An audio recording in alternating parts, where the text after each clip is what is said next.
नमस्कार दोस्तों, stock market studies में फिर से एक बार आपको बहुत-बहुत स्वागत है। तो आज यहाँ पे मैं डिस्कशन करने वाला हूँ, एक ऐसे कंपनीज़ के बारे में जो सबके मन में इस कंपनी के चर्चा हमेशा होते रहते हैं। क्योंकि इंडिया की एक पॉपुलर कंपनी है, एक मोनोपोली कंपनी है और आप कभी भी ट्रेन में सफ़र करेंगे, कभी भी किसी भी जगह पे जाएँगे तो सारे फ़ायदा इसी कंपनी को होगा। तो कंपनी कौन-सा है? कंपनी का नाम है आईआरसीटीसी। आप सभी जानते हैं आईआरसीटीसी जो है वो एक रेलवे गवर्नमेंट कंपनी है और इस कंपनी का खासियत यही है, इस कंपनी एक मोनोपोली बिज़नेस करता है क्योंकि इसका कोई कॉम्पिटिटर भी नहीं है। अगर आप कोई भी थर्ड पार्टी के माध्यम से अगर टिकट बुक करेंगे तो फिर भी फ़ायदा किसको होगा? डायरेक्ट जाकर इसी आईआरसीटीसी को ही होगा क्योंकि आपको एक आईआरसीटीसी को कमीशन देकर ही टिकट बुक करना पड़ेगा। तो आईआरसीटीसी के वेबसाइट से ही आप टिकट बुक करें कि आप दूसरे थर्ड पार्टी के वेबसाइट से बुक करें, तो कहाँ से भी करें, किसी भी जगह से करें, तो आपको हमेशा इसी कंपनी को पैसा देना पड़ेगा। तो इस कंपनी का खासियत ये है, कंपनी सिर्फ टिकटिंग बिज़नेस में नहीं, कंपनी का मादार जो बिज़नेस है, वो है कैटरिंग का बिज़नेस। तो आप जितने सारे ट्रेन में खाने-पीने का चीज़ आप ऑर्डर करते हैं, वो आपको आईआरसीटीसी हमेशा सप्लाई करते हैं। देखिए, बहुत सारे लोग ये भी क्वेश्चन करते हैं, सर बहुत सारे ट्रेन्स में मतलब जो लॉन्ग जर्नी का ट्रेन होते हैं, वहाँ पे आपको मतलब पेंटी कार देखने को नहीं मिलता। तो वहाँ पे क्या आईआरसीटीसी आपको हेल्प करता है? आईआरसीटीसी क्या आपको डिलीवरी करते हैं? हाँ, बिल्कुल करते हैं। बहुत सारे बड़े स्टेशंस में आईआरसीटीसी का आपको जो मतलब शॉप देखने को मिलेगा। तो आप ऑनलाइन से आईआरसीटीसी के वेबसाइट में जाकर ऑनलाइन से आप ऑर्डर करेंगे, तो आपको उसी स्टेशन में आपका बॉगी नंबर, आपका सीट नंबर दे देंगे, तो वहाँ पे आपको डिलीवरी मिल जाएगा।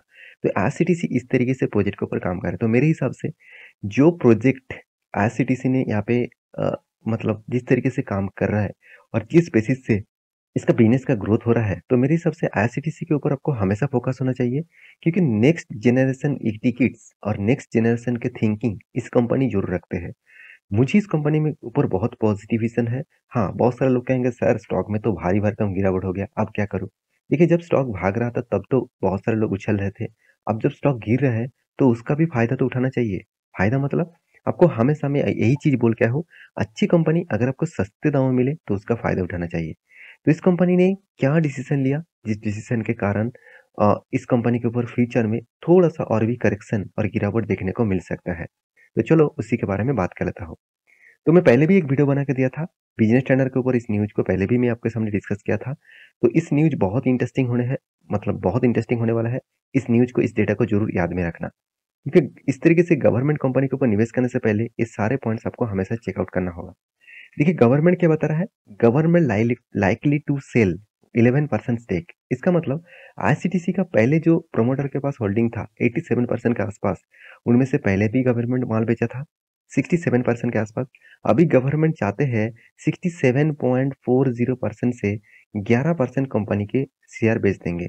इसका मतलब 57.40% के आसपास होल्डिंग देखने को मिलेगा। तो गवर्नमेंट का जो डिसीजन है 11% के आसपास यहाँ पे होल्डिंग वो क्या करने वाले हैं, बेचने वाले हैं।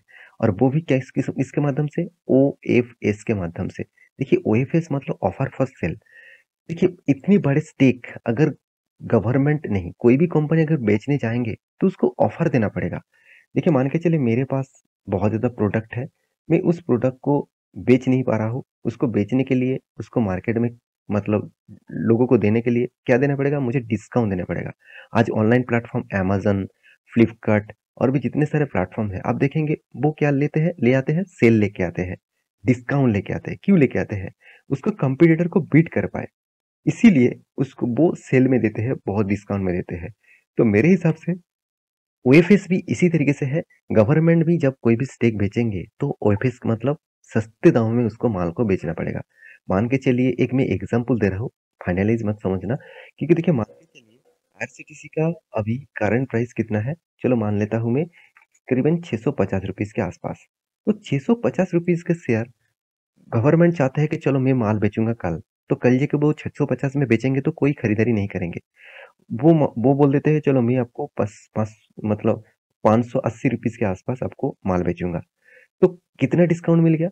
तो बहुत ज़्यादा डिस्काउंट दे दिया। तो इस डिस्काउंट का प्राइस वो तो बेच रहा है, क्या प्राइस में इम्पैक्ट पड़ेगा? बिल्कुल पड़ेगा।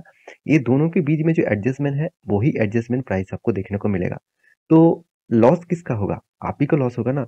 मान के चलिए आपने 650 में खरीद के रखे थे, तो इसको एडजस्टमेंट होके देखा जाए तो 610 के आसपास आ गया, तो 40 पॉइंट का तो आप ही का ही लॉस हुआ ना। तो इसीलिए गवर्नमेंट कंपनी के ऊपर निवेश करने से पहले एक बार इस चीज जरूर याद रखना, क्योंकि इस तरीके से डिसीजन गवर्नमेंट हमेशा लेते रहते हैं, हमेशा करते रहते हैं, जिसके कारण गवर्नमेंट कंपनी में बहुत ज्यादा दिक्कत देखने को मिलता है।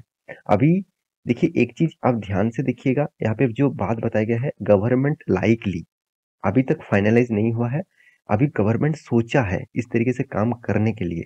तो फाइनल जब हो जाएगा तब मैं आपको जरूर डिस्कस करूंगा कितने प्राइस में होगा, फाइनली कितना स्टेक बेचा जाएगा और कब होगा, कौन सा डेट में होगा, सब कुछ आपको मैं डिटेल्स में बताऊंगा। तो ये डिटेल्स में आपको इसीलिए दिखा रहा हूँ क्योंकि आपको भी इस तरीके से गवर्नमेंट कंपनी के ऊपर आप निवेश करके रखे हैं, तो सोच समझ कर इस तरीके से डेटा को फॉलो अप करते रहिएगा, क्योंकि इस डेटा आपका जो पोर्टफोलियो है उसमें थोड़ा सा खतरा जरूर लेके आएंगे।